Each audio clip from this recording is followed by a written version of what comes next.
What is up, YouTube family? It's your boy Ken. I'm back again. What do we got today? We're going to do another top 3 video. Today we're going to do it on supports.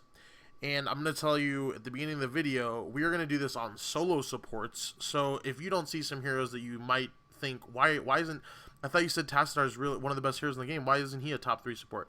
That's because he doesn't fall into the bracket of a solo support. And I'll just tell you right now, Tassadar is he's either the best hero in the game right now or top 3 for 100%. But I do not have him on this top 3 list because he cannot support by himself. So going into that, now that you know what's going on, let's get this started. So not a huge surprise here. We got your boy Uther. He's we're gonna just do top 3 in no particular order, even though Uther is the king right now. He's got Holy Light, he's got Holy Radiance, so he has 2 heals on basic spells. And then his ult, Divine Shield, is just, it's too amazing for what it does and how little of cooldown it has. All they did to this was nerf it. They buffed it by a 20-second cooldown, and now it's like picked probably 95% of the time. Divine Storm is still really good when it's in certain situations, like maybe they're playing in like an all-in Illidan, Abathur, Tassadar comp, and you just need to CC Illidan to death to win. That's like a situation you might think about taking Divine Storm. His trait is ridiculous. The amount of healing, if you can suicide and then heal your team while you're dead, it's just, he puts out healing like a Kung Fu Lily at 20. You know, he's just ridiculous when he gets killed. He has a CC that is 1 second, a 1 second CC for 10-second cooldown, and you cannot miss it. So unlike a Malfurion where it has roots, Rhaegar has a slow, and you have to talent into the slow to even get like a 90% slow. And then what else do we have? Lily has the talent to get a slow. You know, this is just a ridiculous amount of CC for just a base kit. And he's always going to be a good hero in the meta because his base kit is just ridiculously strong. So what would I like to see them do? I would really like to see them raise this cooldown to... I'd like to see them raise the cooldown to 80 seconds so it doesn't put it back to... Or maybe it was 100 seconds before. I don't remember. But I'd like to see them raise it to 80 seconds. And I'd like them to take the movement speed off. And I think that like just see where that puts Uther at, and maybe that'll put him in a good spot. I think everything else would be fine. I maybe take some damage off of his hammer too. Like just take all the damage off of his CC because they took off the damage off Polymorph. So why don't you take the damage off of Hammer of Justice? All right, so let's go back. What's up? Alrighty, so the second one, Kharazim the Monk. And this is by far the hardest to play. He's the most mechanical level hero out of all the supports in my opinion. Well, either him or Tyrande is probably... Tyrande is really easy to play though if you have chain CCs, but she can be difficult if you don't. But like Kharazim is always going to probably be the hardest support to play, the hardest solo healer in the game to play right now. Because he is melee and you need to auto attack for heals a lot, it just, people with bad positioning are going to get caught out a lot. So why is he top 3? It's pretty simple. The amount of damage the 7-sided strike can put out, if you can get all of this onto one target, like when they're out of position, I'm pretty sure that's some of the most burst damage in the game. So like that's literally 49% of anyone's life in 2 seconds if you can land that. And just that damage is ridiculous. Divine Palm is also quite good in a lot of certain situations. For any of you that came from LoL, it's just like Zilan's ult, except you have to be a lot closer range and it's not instant. It has a little bit of a cast delay. Not maybe like half a second. It's not very big. Maybe like a quarter of a second actually. It's not very big. And then the trait, his trait is what makes him...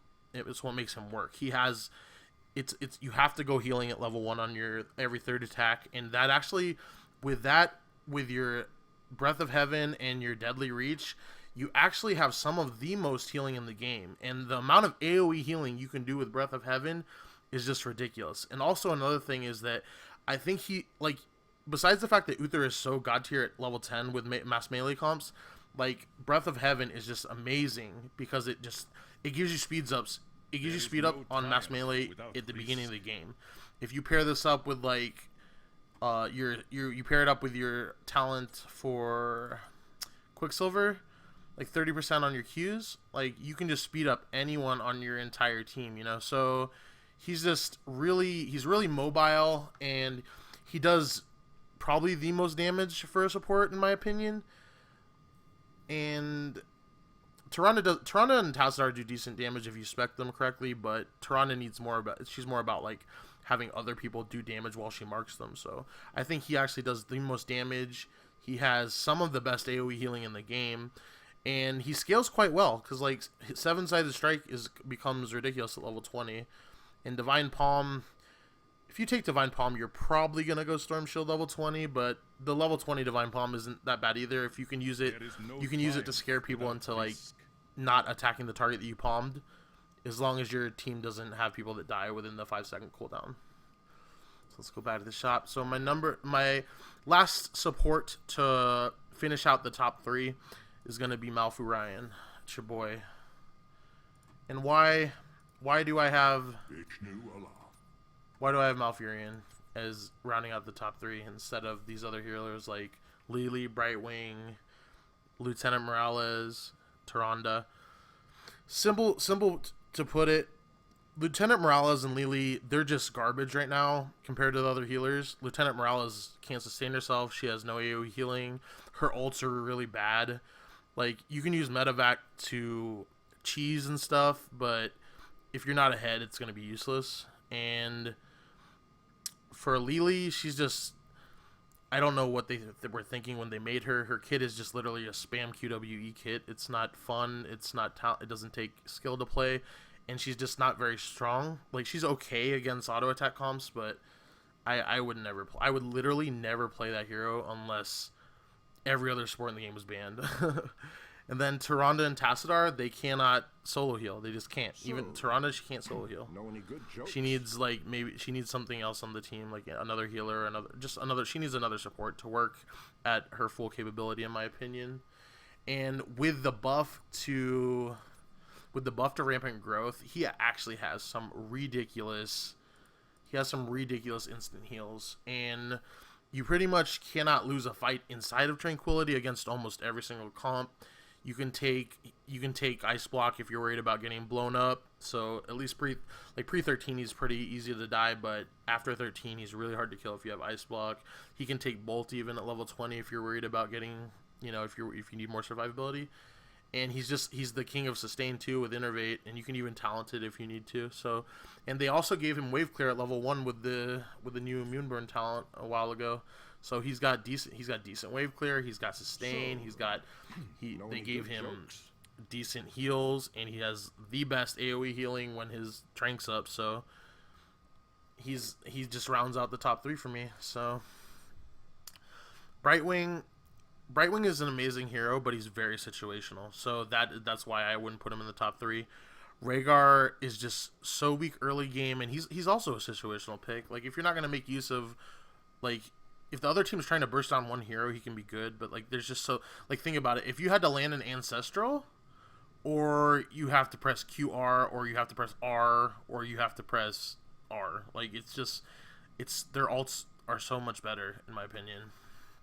No, I think Ancestral can be better than Palm a lot, but you usually take Monk for 7-sided strike, in my opinion. So that's gonna round it out for today. We have Uther, Malfurion, and Kharazim rounding out my top 3. If you guys like this video, please hit the like button, give me a thumbs up, share it with your friends, give me that subscribe on the YouTube channel, and I will be coming out with more videos. If you look down below, you guys can follow me on Twitter, Instagram, whatever. I do it all. And if you guys are interested in personal coaching, I also do that. If you don't know who I am and this is your first time watching my video, I'm a former professional League of Legends coach. I coached Vulcan and XDG, and I've played at the top. I've coached at the top level. We've made it to Worlds. We finished season in 2nd place before, so I know what it's like to coach a top team. So if you're interested in that, go ahead and hit me. The info is in the description box, so just check it out. I hope you guys enjoyed the video. I will check you out next time. Peace.